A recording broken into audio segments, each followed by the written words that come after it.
Nothing is truly a failure if you learn from it. So what lessons have you learned from your relationships to take to the new ones? We're going to share our story. This is Mended Light, and I'm going to stop talking now and just show the logo.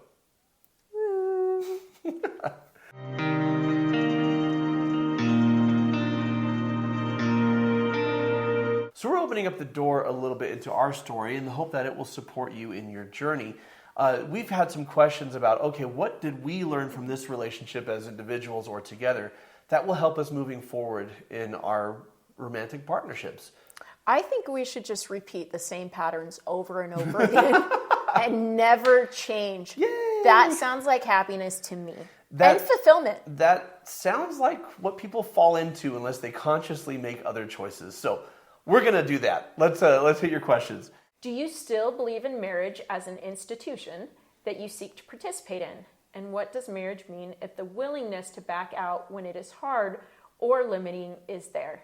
Okay, I'm going to answer the second question first because I think there is a false assumption, right? So what does marriage mean to you if the willingness to back out of it, how do they phrase it, if it's hard or limiting is there? There is an implied, oh, this got hard or limiting, so I'm out. Which is an option. Which and is it an is option. an option a lot of people choose. But it wasn't the option we chose. And the false assumption is that that's what happened here or that that's who we are. Like, oh, it's hard, so we're done. Or this is limiting who I want to be, so it's done. What you're seeing now is the result. I'm like, what are we doing? We're smiling. Yay! Smile for the camera. Smile and wave. Just smile and wave, boys. Smile and wave. What you're seeing now is the result of years of effort and pain and heartache and personal growth. And personal growth and accountability. And there had to be the personal growth before there could, in certain areas, before there could be growth as a partnership. Yeah. And so listen, I'm a relationship physician in a sense, right? I mean, I'm not technically, but like if you look at a doctor, if you look at a surgeon, not all surgeries are successful in the sense of this is what we were trying to accomplish and we were able to do it. Does that mean surgery is something you give up on or that type of wholeness? No, it just means that you do the best you can. And sometimes it leads to this outcome and sometimes it leads to that outcome. And I really strongly believe that you can be pro-marriage without being anti-divorce. And in our case, it wasn't an issue of, oh, it got hard, so we're done. It's an issue of what is the most supportive choice we can make for ourselves and for our family. There's a big difference between those two. So do I believe in marriage as an institution that I wish to participate in the future? Yes, because I'm Mormon and I want to get laid again. Most real thing I've ever heard you share, John. Honest answer, though. That was an honest answer, but there's more to it. No, because I want that, and I've always wanted that. Yeah. And there are so many things that I look at here where I'm like, I didn't show up the way I always thought I would show up as a husband. And I want that partnership, and I also just want to redo. Like, have you ever mucked up something that you're passionate about and you're like, that was not representative of how I wanted to do this? Can I have another go at that? I definitely have that energy. It's not pride, maybe it's a little bit of pride, but I also want companionship. Okay, what are your thoughts? That was hilarious, guys. That was really funny. That was the most ADHD you've ever seen me here. It's up there. This is the real me. Yes, I would agree with everything you said. And then I feel like we've answered this question every single time that in this series. Yeah. And in previous videos. But we're finding nuance every time. We are. We are finding nuance every time. And so definitely go back and watch those other Our Story videos because you'll get a little bit of a different perspective to the same question. Right? And so I'm just going to repeat here what we've said in some of those other videos. Like it was super painful and we didn't pull the ripcord and we're like, I'm out because of the pain. Like we stayed in the marriage, we did the work. And then we said, hey, we've done that work. Is this a marriage? Yeah. And what are our needs? And how are we going to meet each other's needs?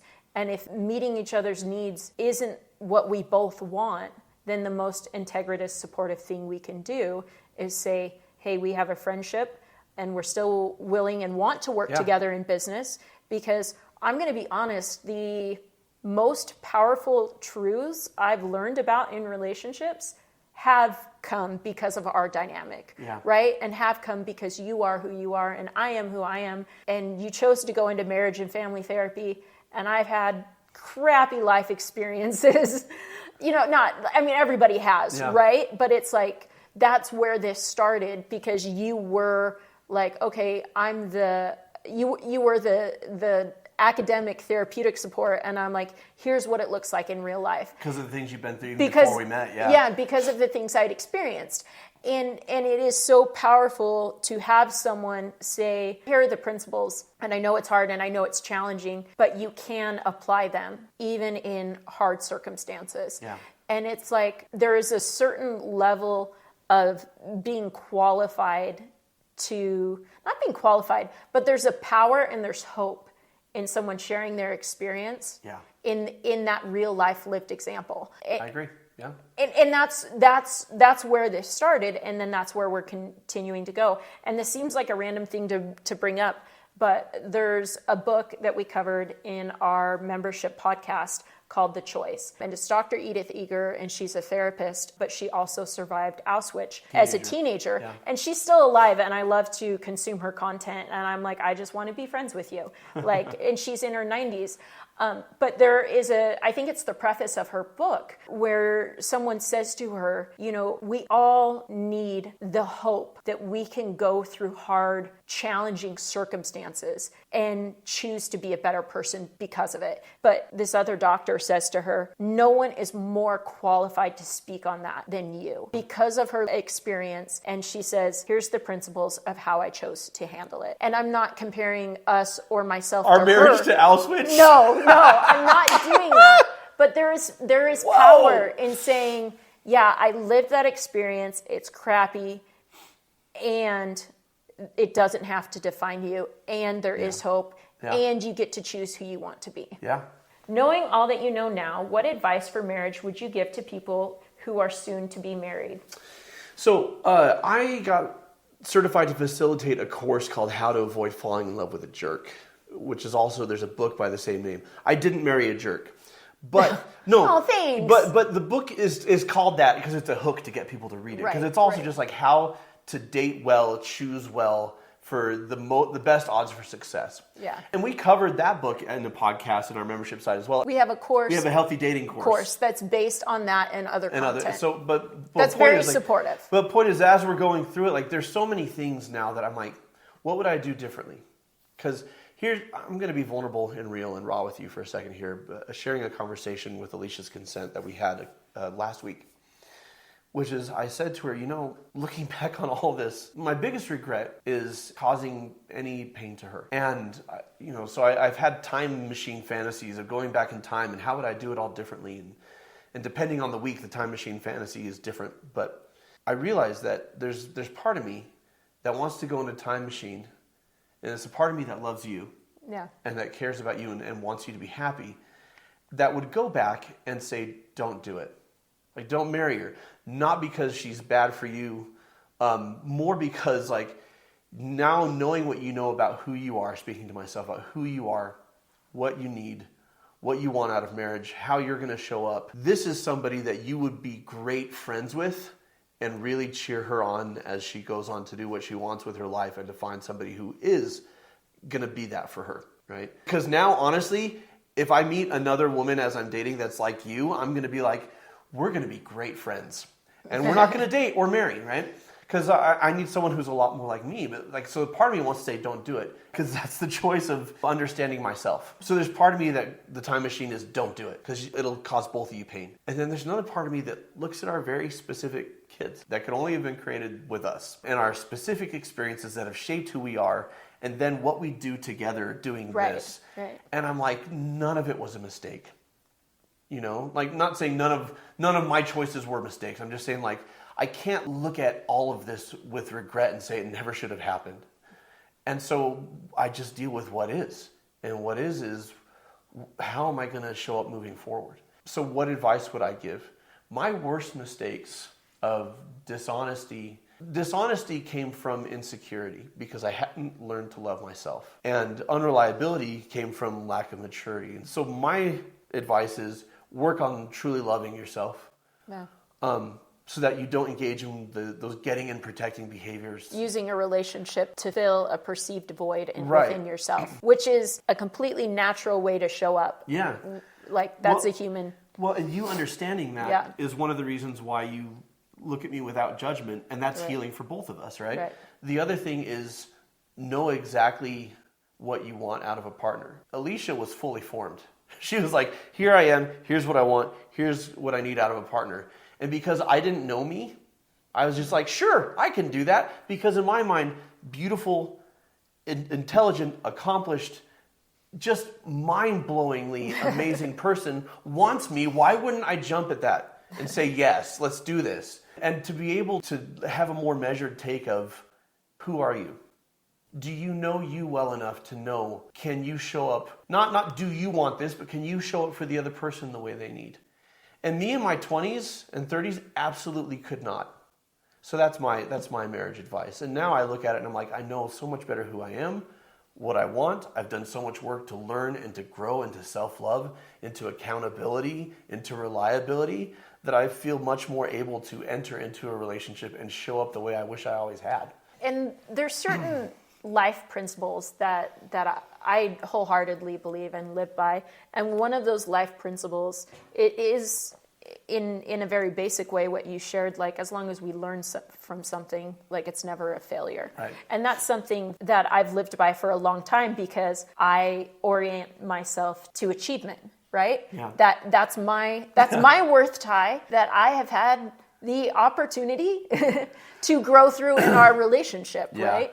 Really fast. Yeah. And I should have asked myself the question, and I didn't know myself well enough to say, are you really going to thrive with somebody who values achievement this much when you're a comfort person, right? And I didn't do that work. Well, and that's a maturity and a life experience thing. And I apologize for interrupting you, but you were talking about achievement, and a lot of people value, like, they see having a successful marriage as an achievement that gives how other people see them. There's a lot riding on that, right? Which feeds into our next question. Do you feel like that societally we still treat divorce as a failure? Like, do you ever worry about patients leaving your practice or getting troll comments about no longer being qualified to speak on successful relationships, even in the current age? Or do you think people in the modern day show more respect for their medical providers' innate humanity, flaws, perceived or otherwise, and all? Yeah, I can address this very candidly and kind of quickly.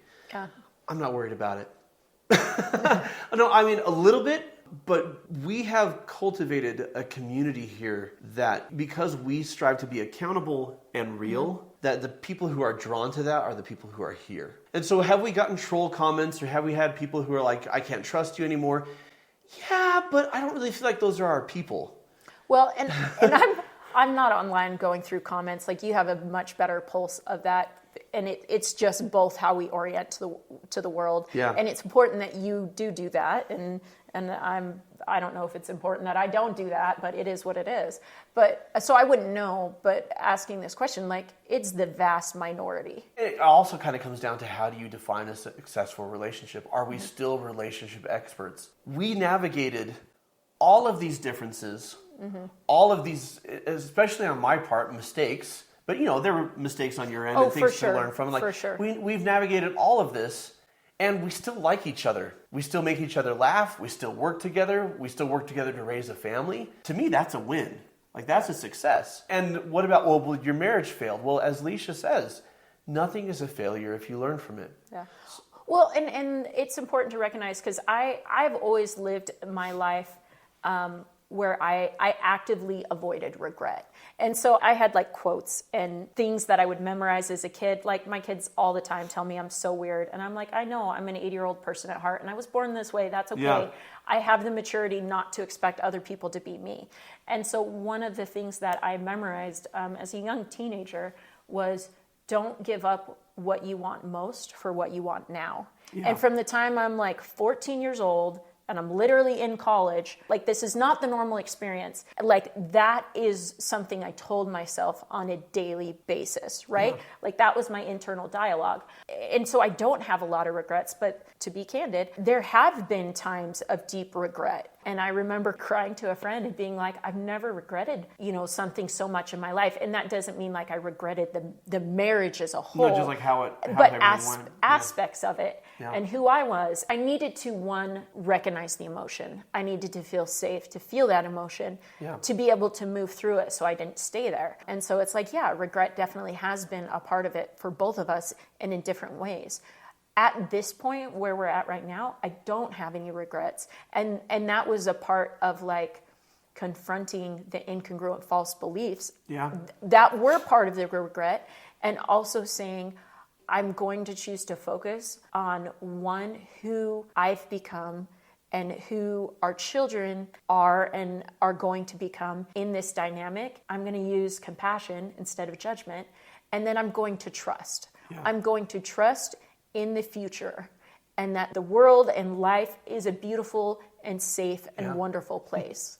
I'm going to close by paying you a compliment.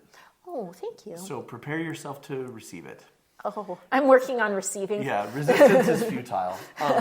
When we were talking earlier, I can't remember if it was on camera or not, but you were paying me a compliment of my superpower of doing off-the-cuff humor and just being really fast with that and quick-witted and what have you. Yeah.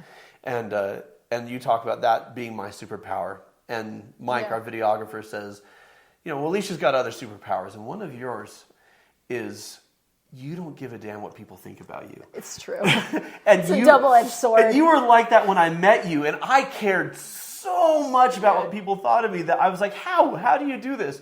So to answer this question and to wrap things up, like, all you could do is show up with integrity and authenticity and accountability. And when you do that, whoever gravitates towards that, those are your people. Yeah. So we're not worried about losing clients. We're not worried about people seeing us as that we're not qualified. Those aren't our people. If you're watching this video, you're our people. So thank you for joining us. And we're grateful to be your people, right? Yes, we are. So thanks for that. It's making me cry. What questions do you have for us about lessons that we've learned, and what have you learned from this particular video? Let us know in the comments below. Until next time, folks, keep shining. We need your light.